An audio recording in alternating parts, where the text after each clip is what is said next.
So here we go. There you go. Oh, there. 3 years ago, we put this together because we were not very good. Okay, we weren't a very good football program or a team. So we just drew a circle, okay, made a target, and we figured out these things. In 2010, if we started focusing on academics and retention, meaning keeping guys out for football, because what used to happen is we'd recruit 50 guys, and then the next year we'd only have maybe 15 left, and then the year after that we'd have probably 10 left. So the big focus for us was retention. Since I've been the head football coach there the last 7 years, our GPA has gone up.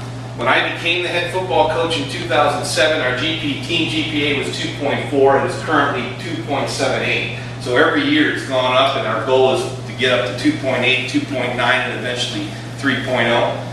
Setting goals, I'm sure you guys set goals. I wasn't a big believer in goals because when you're terrible at what you do and you set a goal, okay, those goals are never met. So you kind of get away from it all the time. You don't focus, your managers will come in and say, hey, we got this idea, we're going to try this, and then 2 weeks into it, you stop worrying about that, you're going in a whole different direction.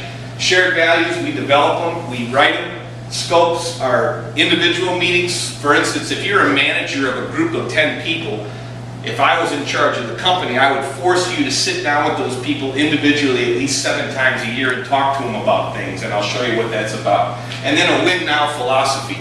So when I'm coaching and I'm going ballistic, okay, because coaches sometimes we can do things that you guys can't. I can kind of cuss at people a little bit, okay? The football world is a whole different world. A lot of people can't handle it because you have to be very unsensitive. But when I'm in that state of mind where I'm not happy, my coaches will say, hey coach, win now. And that relaxes me, and that tells me, hey, win the day. Whatever I'm doing at that moment, I got to shut up and refocus and get us on the right track. This I got back in 1997. Okay? Teams, like any other relationships, must go through a cycle of development during which members develop a shared group identity and cohesiveness. And yes, I'm going to read this to you. So, remember, every time a new member is added to the team, or if there's a major change in team goals or organization, the team will go through these developmental stages. I think that's what you're going through right now, are you not? Aren't you adding a bunch of people? Okay, so this is what's happening to you as we speak.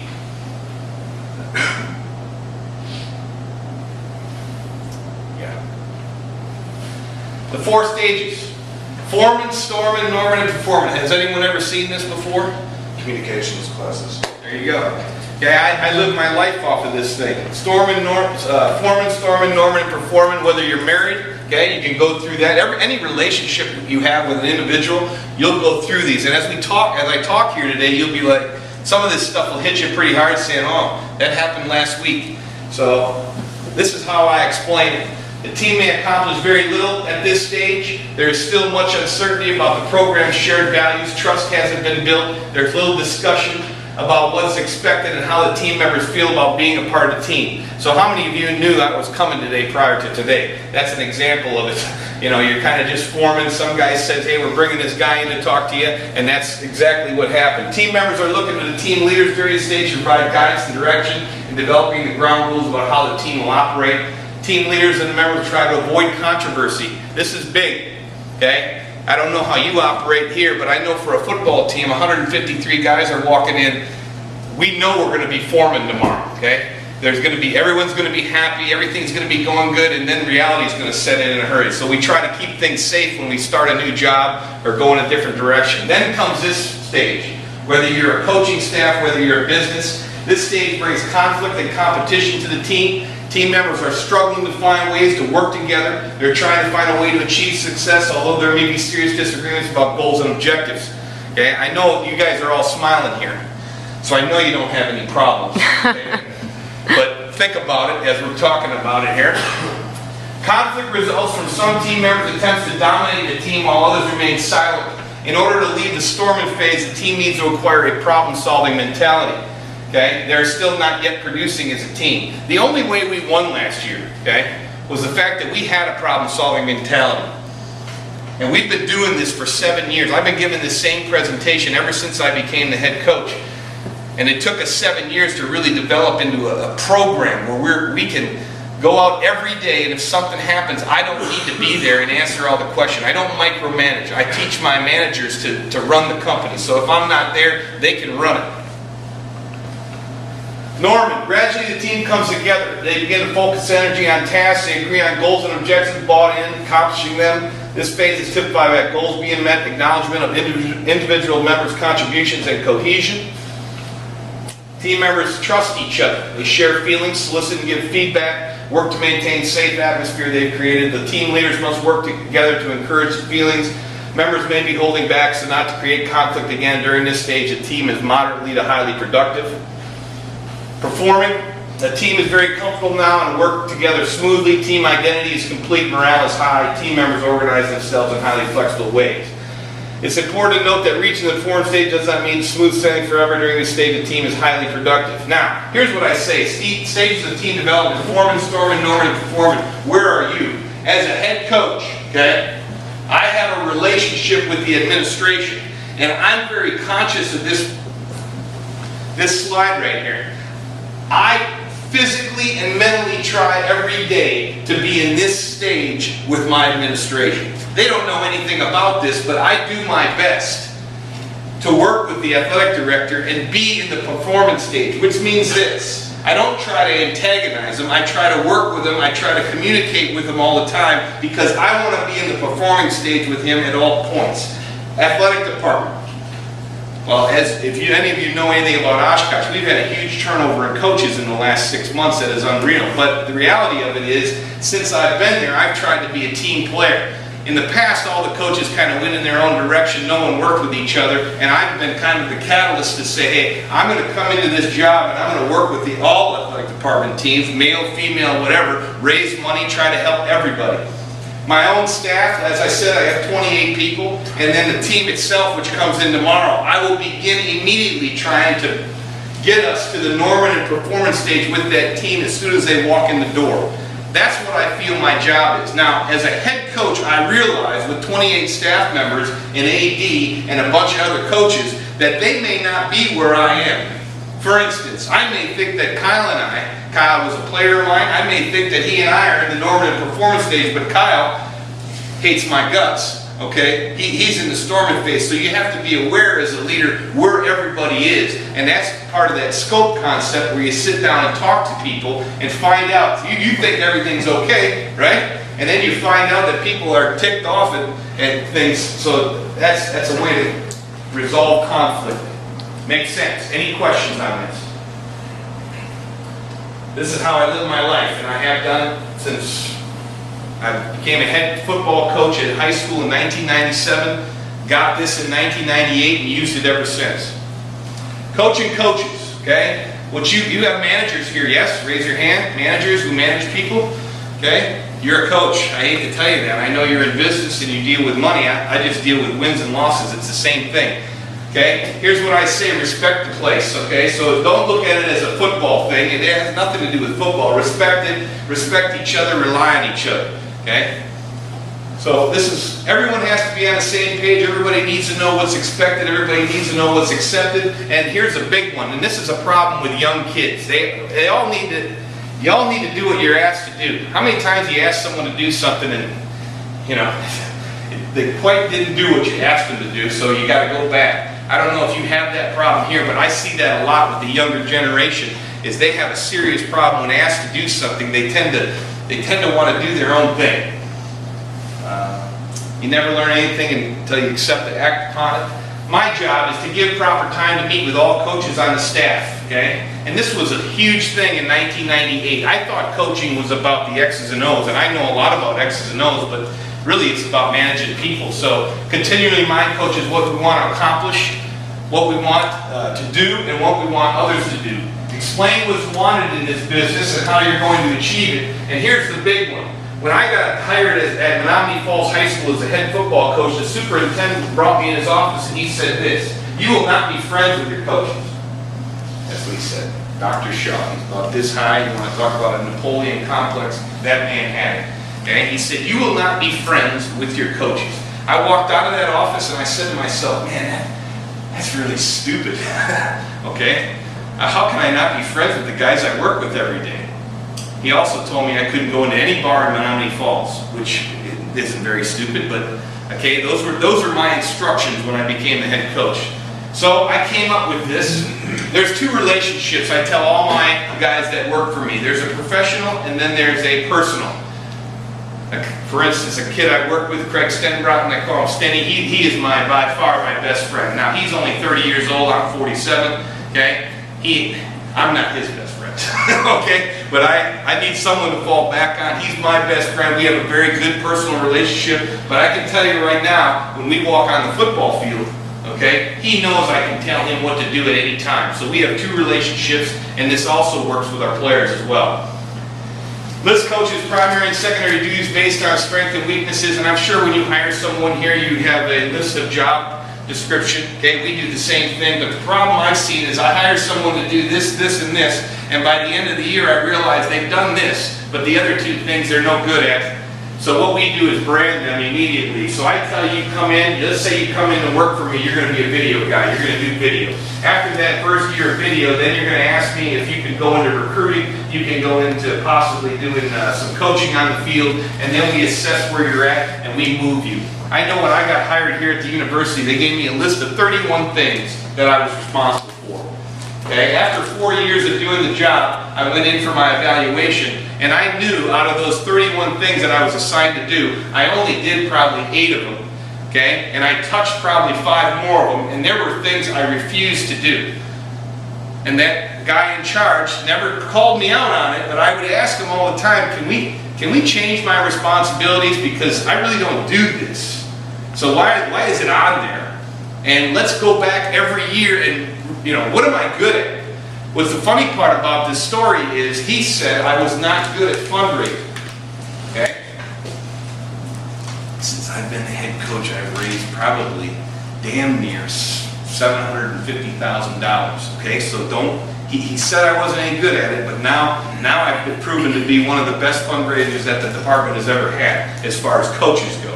Okay? Monitor assistant coaches, evaluate and identify problems, allow assistant coaches to be themselves.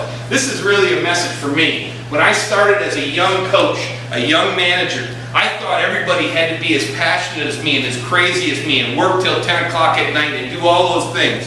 Well, I was seriously wrong. Okay? A lot of this stuff you see is because I made a lot of mistakes. So now I put this on there. I'm going to allow you, if you work for me, to be yourself. Okay?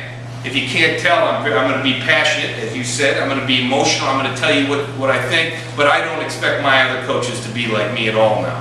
And that took a lot to learn. Establish a criteria for interviewing. Okay? Demand excellence, attract the best people. As you said, she said it here, passion. Okay? That's all we look for in our business, and I'm sure that's what you look for in yours. You need passionate people. Passion is the biggest thing. Set standards of performance and behavior, and a big thing is debrief, and I'm sure you do this. You do something, okay, and then you all come together and meet and debrief. Every time we recruit an athlete, if we have a recruiting day, we bring a bunch of recruits in, every time that day ends, we sit around as coaches with our feet up, relaxed, and talk about what we can do better. So we are constantly debriefing. Everything we do, we're talking about it after the fact. And this is a big one, especially when you're in my business dealing with kids, confidentiality, channel for release, and we talk about who they talk to. Because I have a lot of students that coach, okay? So Kyle played on the team. There was at least 10 students around every day that coach with him, and we're up there talking about the team, so I have to make sure that they don't go out and tell their buddies who they live with, hey, coach just said you suck, so that type of thing.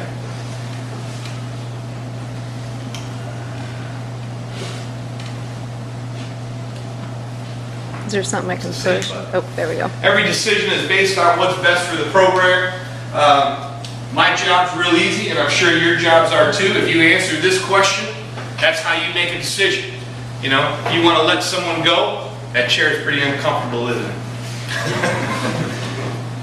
Every decision I get presented to me, whether it's keeping a kid, whether it's kicking a kid off the team, whether it's keeping a coach, what's best for the program?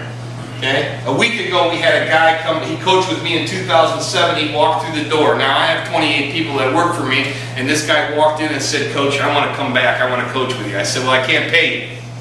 He said, I don't care. So then it was immediately I go to this, what's best for the program? And it was best for the program to bring him back, okay? So that's how we decide on it. And I sit around with my lead coaches, who I have 3 others, and we talk about things, but in the end, this is what I say to myself every time I make a decision. Don't care who gets the credit. Coordinators, so your business owner and the manager is disciplined. I tell them it's not personal. I give responsibility. I may not get what I ask for, but I always get what I demand. I allow others to make the decisions, delegate, but be involved. And here's something I learned as a very young head coach. You know, if something's not right, address the issue immediately. Anytime you have an issue and you're a manager in charge, okay, there's nothing worse than, okay, she's causing problems with him, and you get that message, and now you're like, oh boy. And as a young guy, I would let it go. I would hope that it would go away. Get what I'm saying? I would hope that that problem would leave me. Well, as I got older, I realized those problems only multiply if you let them. So here's an example. If my coach sits down with an athlete, that athlete says, you know, I'm thinking about quitting. They used to make the mistake and do what? They'd come tell me immediately and they'd say, hey, Kyle's thinking about quitting. And what would I do? In the past, I would kind of just let it go, but now, because I address things immediately, I bring that kid up to my office and I look right at him in the eye and I say, you're either in or out right now. And then my coaches are like, oh, I didn't want you to do that. Well, don't bring it to me. So again, what I do, my phone doesn't ring very much because I've created an identity where I'm in charge, but all the people that work for me have responsibility, and they better learn how to take care of issues. You see, you get what I'm saying? So that's by doing this, I force my coaches to make decisions. So now when that person says, hey coach, I'm thinking about quitting, they immediately say, hey, don't tell anybody this, don't tell Coach Cerroni, let's just see if a couple days you change your mind, because they are 18-year-olds. And 18-year-olds never make good decisions no matter what. And they talk a lot and they're pretty stupid. But that's beside the point. Anyone 18 in here? Good.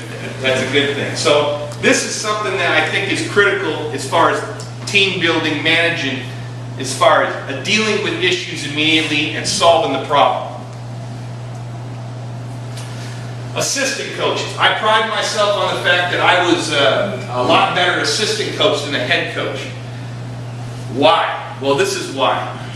When I work for somebody, okay, I seek responsibility. And that was the biggest thing. I didn't sit around and just do my job. I was always aware of what's going on around me, and if someone needed help, I'd do it. Or I knew that tomorrow that head coach was going to have me in his office and he was going to want this, this, and this. I always knew that. So what did I do? I had it all done. So as soon as he said, here, I got a list of stuff for you to do, he'd name it off, it would be done already. It would be done. I seek responsibility. Even though I wasn't the head coach, it didn't matter. I took on head coach's duties. Then you say, well, what did that get you? Well, it promoted my own credibility, so when he left, it was no-brainer. They just appointed me the interim head coach, and then I became the head coach. Be where you are. This is a problem in college football, because college coaches, especially young ones, are always looking for that better job. And we have to always remind ourselves, hey, this is where we coach, so do the best you can here. So this may be the same thing in your business. I don't know. Whether you guys move a lot, I have no idea. Just be prepared, focus on common goals, follow direction, maintain the proper perspective, and know the big picture. A lot of times you have people that complain about things we have no control over, and I eliminate that immediately. I don't need you as an assistant complaining about things we have no control over. It isn't even part of what we're trying to accomplish. So I talk about that a lot. Does that make sense? Mm-hmm. Okay? Do not answer questions if you do not know. In coaching, we have a problem with this, because if you're new to a job, okay, and someone asks you a question, and you just make up some BS, right? Because you're trying not to look stupid, you end up looking stupider when you answer that question and it isn't right. I don't have any problem. Kyle played for me, and I'm sure Kyle asked me many questions, and out on the field I would say, what? I have no idea what you're talking about right now. We'll worry about it later, okay? I don't have a problem doing that, saying I don't know.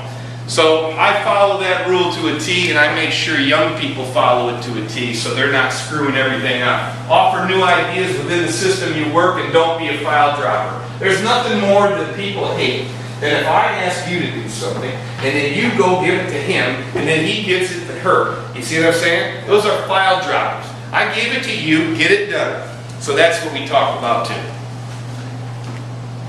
We assume you want to be a great coach, we assume you want to mentor, we assume you want to make a positive impact, and we assume you want to be a champion. I think that pretty much sums up everything, okay? As coaches, we made goals, so I'm sure as a company you have goals, all right? But I think we did something unique, which I'll talk about here. How much time do I have left? Anytime. Okay, any questions on coaching coaches? And then we'll move on to the next phase of this thing. Because there's another phase and then there's another phase after that. Any questions? We're good? Good. Okay? Are we falling asleep yet? Okay?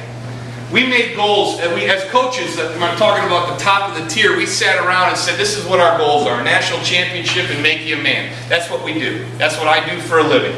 Okay? Thoughts for success. This wouldn't be for a company per se, but for us it was leadership. There's nothing more stupid than me being a teacher, okay, and going to the press, standing in front of the camera and saying, well, we lost this year because we don't have leaders. We have a terrible group of seniors. They're terrible, okay? So what we do is we teach leadership. Oshkosh will never have a bad group of seniors because we teach them leadership from the minute they walk in. That is my job. When you talk about the football team, I coach the seniors, I coach the senior leadership council. They are the ones that run the team, okay? Shared values, develop them, care, be genuine, make time for players, staff, make others important, and involvement. This is a huge one, okay? Those who are with you aren't going to be against you. So if you came to one of our games, you'd probably see 30 people stand on the sideline. My AD, the athletic director, hates it. But I tell everybody, a guy tells me, yeah, I'm alone. I haven't been to a game in 35 years. Well, come this week and you can stand right on the sideline. And he's shocked. All of a sudden he's standing on the sideline and right there. Those who are with you aren't going to be against you. How do you build something? Okay? So, issues we have, obviously always at weight training, leadership, picking captains. How do you pick your leaders? I let the senior leadership council pick our leaders. I asked them how they want captains picked this year. That's kind of different. Goal setting. This is our leadership program. I'm not going to go through the whole thing, but the minute you walk in the building for us as a football player, we're going to teach leadership and we're going to define shared values, active participation. The seniors make the rules for the team. Now, I don't know, how many of you went to Oshkosh? Okay? Did you know prior to 5 years ago, the entire football team drank like a fish all the time? You wonder why we got our anuses kicked in every day. Well, they were just a bunch of party animals. That was the reputation we had. Well, for the past 5 years, our seniors have said, hey, no drinking during the week. Now, on a Saturday night, those kids are going to drink like a fish. But during the week, they are not out partying in bars, okay? That's a change that's happened because of this leadership program, and they make the rules. Community service, we try to do a ton of it, and then seniors teach leadership to freshmen, which I'll talk about here in a second. Now, this is a whole series of things we talk about, and I think the word here, what we're trying to do is change the culture, okay? And I want you to be clear that new people, the freshmen that walk in, I know they're not going to understand our culture, so I don't try to force it down their throat. But the older guys, the sophomores, juniors, the seniors, they're going to define our culture, and that's how we keep this thing rolling every year. Again, I'm going to have to go through it because this gets pretty lengthy. It's just talking about you as a person, prioritizing your life. You ultimately decide what you want. Boy. This is a big one. Yeah, you might think it's... When I played sports, and I wasn't a very good athlete, just let's make that clear right now. I wasn't very good, but you know, you had to cut your hair. You couldn't wear an earring, okay? I don't know if you have those rules here or not, but we don't, because I don't really care. I mean, that means nothing to me. Tattoos, what's important to us are the so what's and the what's. So what that your hair is long, you have tattoos, you have earrings. Okay, what's important is, do you do everything right? Do you go to lifting on time? Are you at every meeting? Do you help volunteer for our football team? Are you a good person? So that's kind of a different way of looking at it than when you think of the old sport thing of getting your hair cut and all that. I don't even worry about that crap. We teach them what leadership to us, make the people around you better, service, and then I'm going to fly through here.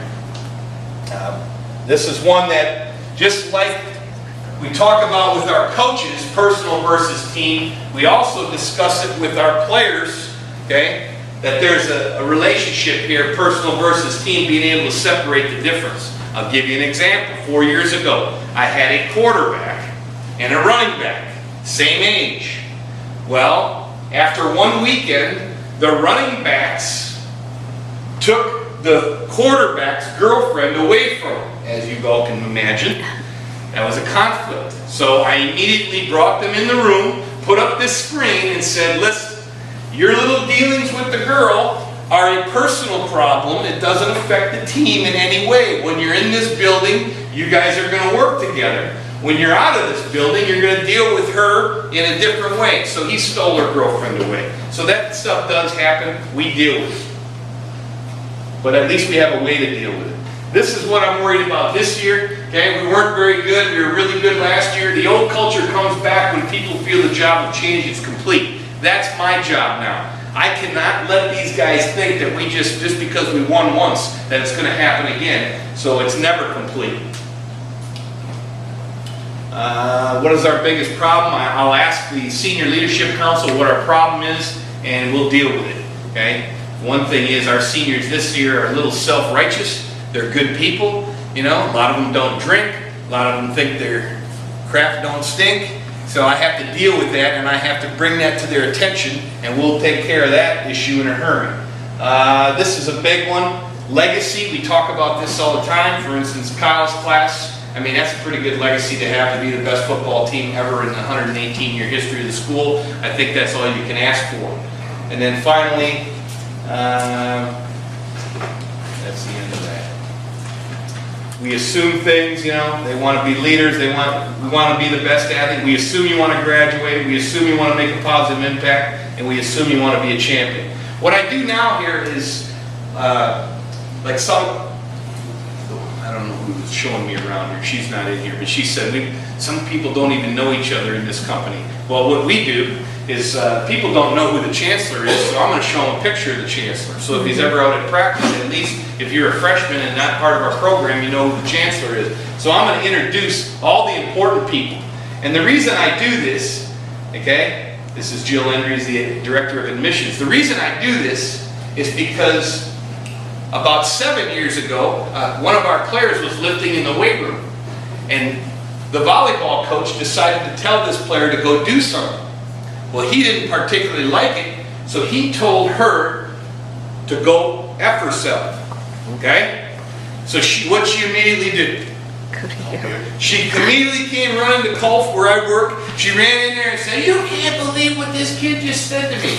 Well, he didn't know who she was. So, again, problem-solving mentality, I tell that story, and I show them pictures, so at least these boneheads won't say stupid stuff to people. So I try to introduce them to the campus before it ever happens. All right? So we introduce people. We do have a value rubric. This has been published around the country. We're the only team in the country that actually does rubrics for their leadership program. So every May, I will sit down with every guy that was at spring practice, and I will try to get them from benchmark to capstone. And for instance, a freshman that can only able to transfer 75% of meeting topics. By the time you're a junior and senior, we're trying to get you to facilitate those meetings and implement things. And we talk about this constantly. So this is just what we designed. Again, that was a way to identify. We had to justify to the university that football was worthy of being at an institution like that. That there was some educational value to being on a football team. So that's why we had to do that. This is how we recruit. If you have a son and he wants to play football, these are the things we're going to tell him. Coaches serve as mentors for players using a scope system. Evaluate. We want to become better people. Our athletes will learn to genuinely have care and concern for others. This is the scope. So as a manager, you have 7 people that work for you. You would sit down 7 times a year, and this is an absolute fact, people, whether you're an athlete or a person. Okay? Tiger Woods said this. You remember when he gave his press conference? When he had all the trouble came down, he said he didn't have balance in his life. Remember that? When he was sleeping with a bunch of women, there was no balance there. Okay, this is exactly what he was talking about. If you know anything about Ohio State University, Jim Tressel, this is exactly what Jim Tressel dealt with. These 6 areas of your life have to be in order. If you're going to set a goal as a company, you better make sure their people are in these 6 areas got their mind together. Because if they don't, for instance, if you're an athlete and you have academic problems, well, it doesn't matter what goal you set. And we explain this to our athletes. Okay? If you're an athlete and you have an attitude problem, okay, you're never going to reach your goals. If you're an athlete and you don't take care of your body, you're never going to reach your goals. If you have family issues, this is probably the biggest one, believe it or not. Okay, if I hear this so many times, Coach, I can't come to practice today. We had an emergency at home, and the kid has to drive home. Well, that's affecting everything about you. Okay, the drama's got to stop. Faith and morality. Some coaches go a little bit deeper. We do have a group of kids that do Bible study. I mean, it's no big deal to us. It goes back to that acceptance and then caring and giving. What this means is this. Our goal is to win a national championship. Last year we fell 1 game short. Okay? We didn't meet our goal, but it doesn't define who these guys were as people. And that's the whole point of this scope system. But 7 times a year I expect my managers, my assistant coaches, to sit down with all their athletes and to talk to them and to get to know them.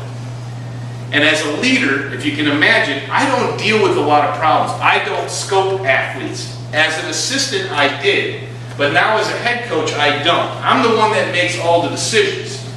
But I have to have my coaches. So I have all my lead coaches sit down with athletes and talk to them. Great example.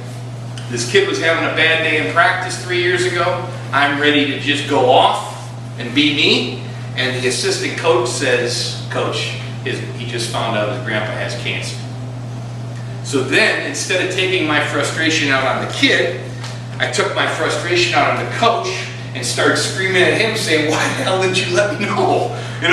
I'm ready to yell at the kid. He's like, yeah, he just found out today. Well, what's he doing here? So I bring the kid over. I say, hey, drive home. Call us when you get there. We'll call the dean of students. We'll take care of your classes. Go see your grandpa. He came back the next day. Everything was fine. But that's an example of if you know your people, that's what you need to know and care for them. We set standards for scope meetings. Again, these standards for the meetings, we wrote these questions down. What it was this was a series of things that had bitten us in the rear end all those years. Okay? So we put a bunch of things down on paper that, gosh, we were no good at, or they were problems. And now we solve those problems 7 times a year by constantly addressing those things. For instance, do you have 12 credits? It might mean nothing to you, but you have to as an athlete. Do you know the amount of credits you need to be eligible? Most kids don't. We tell them 7 times a year. What's your major? Here, this one caught us 3 years ago. We had 3 guys ineligible over the summer. As coaches, we didn't even know why. Well, it was because they repeated classes. And that doesn't count as credits for eligibility. Who knows that crap? The NCAA has all these rules, okay? But then now, we have it in the forefront. If you notice here, for team standards, we ask you, are you sensitive? Because if you are, you cannot play college football. That's just the rule, okay? Sensitivity is thrown out the door. And what I found is, guys that have grown up with only a mom, so there's no dad in the picture, are much more sensitive than guys that had both parents involved. That is a fact, people. So that's what I've learned since coaching. Are you coachable? Do the coaches like you? I can't tell you the number of times I recruit kids. don't be a parent that's dumb. Your kid's getting recruited, and the parents come in, and what do they say to the head college coach? His high school coach sucked. He was terrible. I thought it's good. And then I just say, hey, wait a minute. Stop. We don't give a shit if you like me, okay? College football is if I like you, okay? So that's how you got to straighten people out. We tell our players that.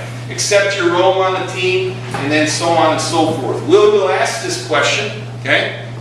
It is a problem, as you all know. Don't think we're idiots. We know. We know everything about our players. Do we not? So we try to help them. Have I sent kids to counseling? Absolutely. Last year we were 13-1. Did I send a kid to counseling in the middle of the season? Absolutely. So we're constantly finding out everything about them. All right, I'm almost done here. Community service, things we've done. If it's something you'd like to partner with us in, that'd be awesome. We did Feed America last year. We fed 370 families here right before Christmas. Okay?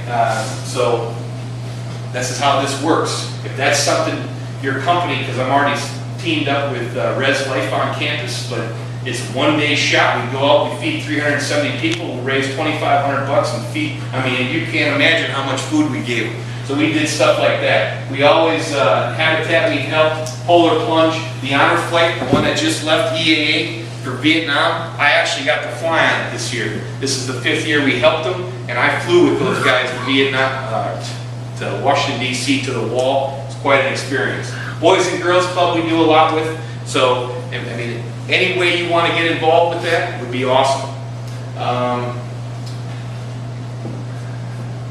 Let's just tell you. We wrote a mission statement a long time ago as coaches, okay? And this is what it was. Just a bunch of words. As you know, companies, do you have a mission statement? Yes, You do. Who wrote it? late, probably 7 years ago. And it is just sitting in a room somewhere, right? Probably. This is my problem with mission statements. You have someone like me stand up in front of you, okay, and tell you, here's our mission statement. You had no involvement in it whatsoever. So it's absolutely meaningless.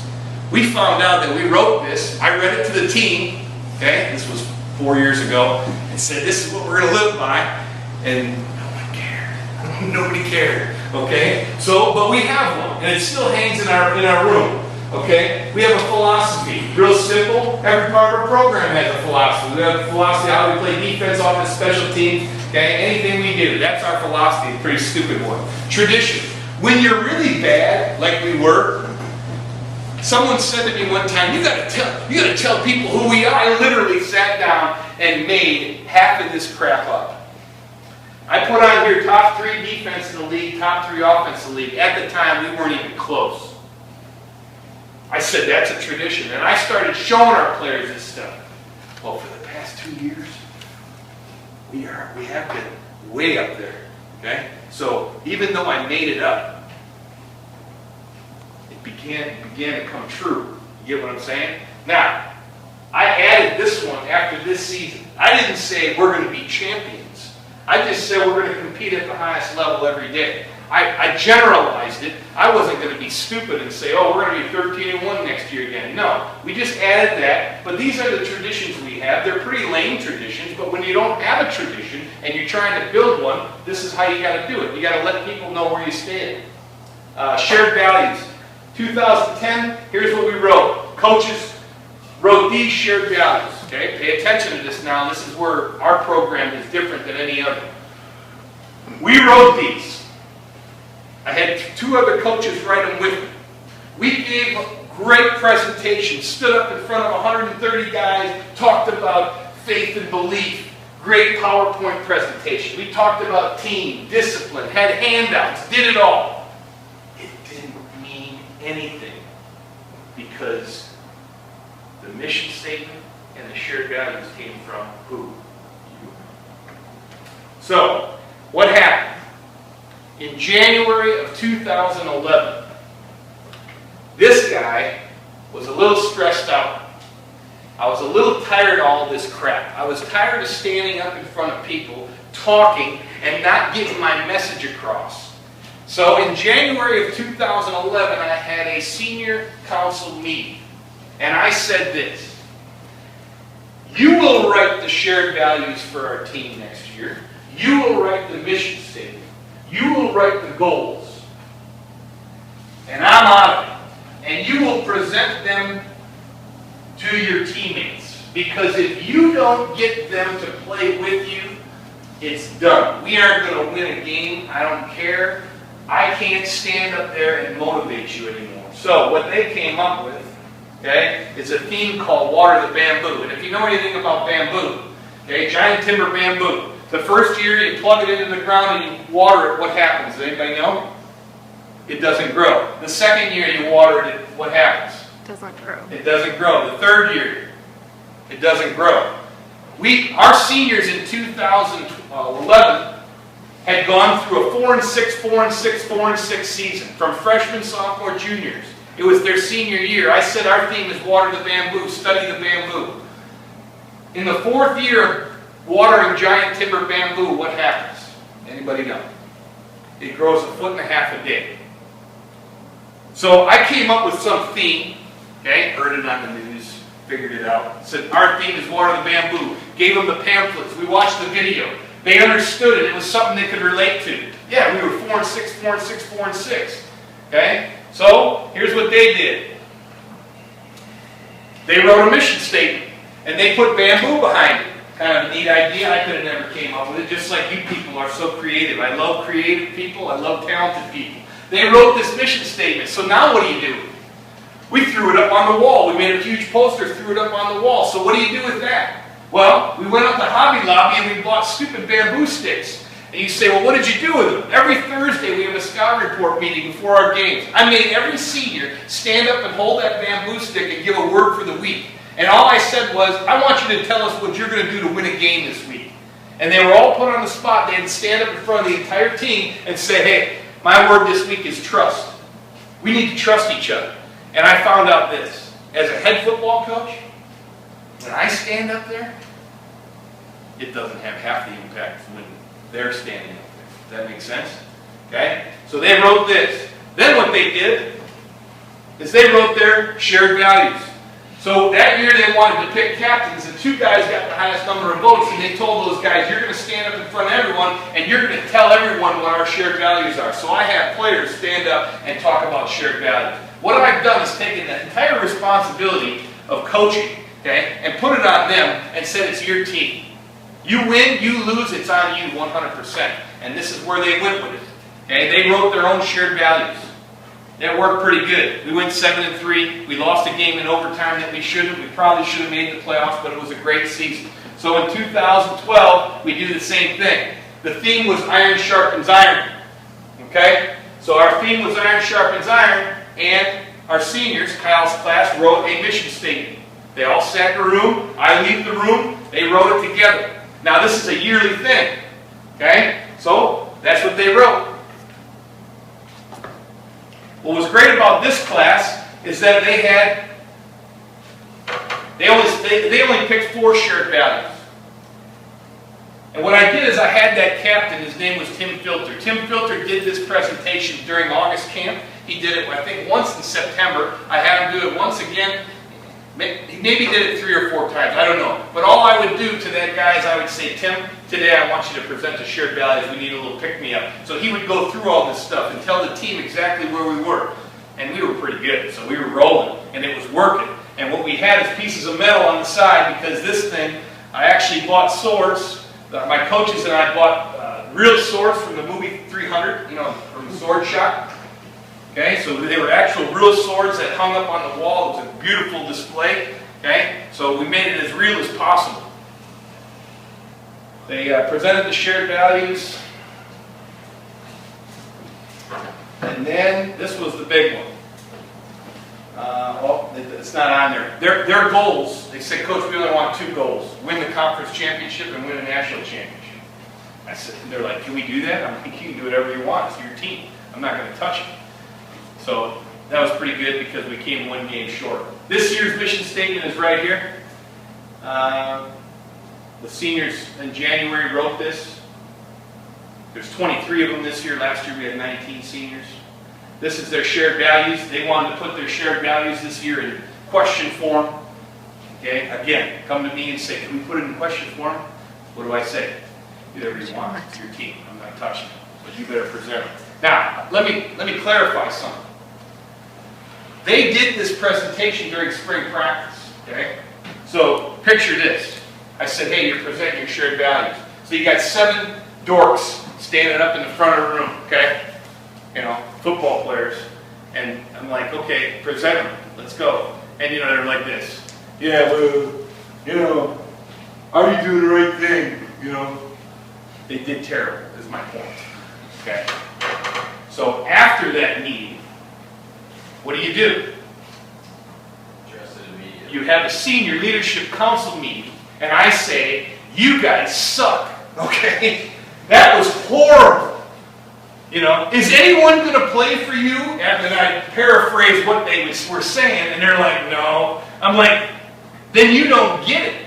You better learn how to lead. So that's my point, is how I teach them. You know, hopefully, we're going to address this again tomorrow. We have a senior leadership council meeting tomorrow, and I will immediately tell them how poorly they did in the spring of presenting. They better pick one person as a spokesman, not have 7 of them stand there like a bunch of idiots, so they can do it right.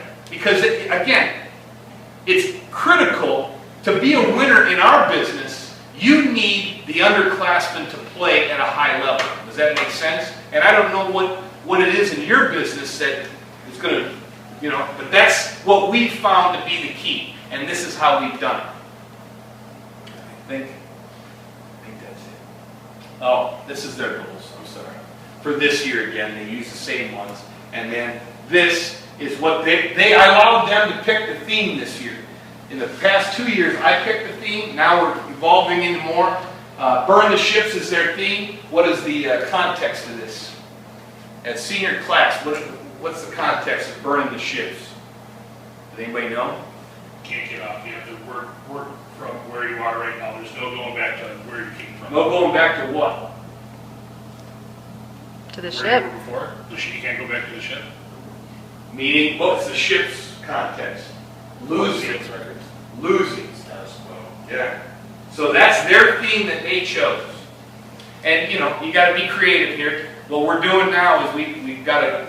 I don't think it's on here. I know it's not, but we got to now display of their mission statement with the background of burning ships. We're going to take their senior picture down at Menominee Park at dusk, and they're going to do what you guys do. They're going to put it into something neat. So that's kind of how we do this stuff. And then it hangs in the building, and that's it. So, any questions? I don't know if this helped you at all. I'm just telling you where I live. Any questions at all? Damn good. Was it?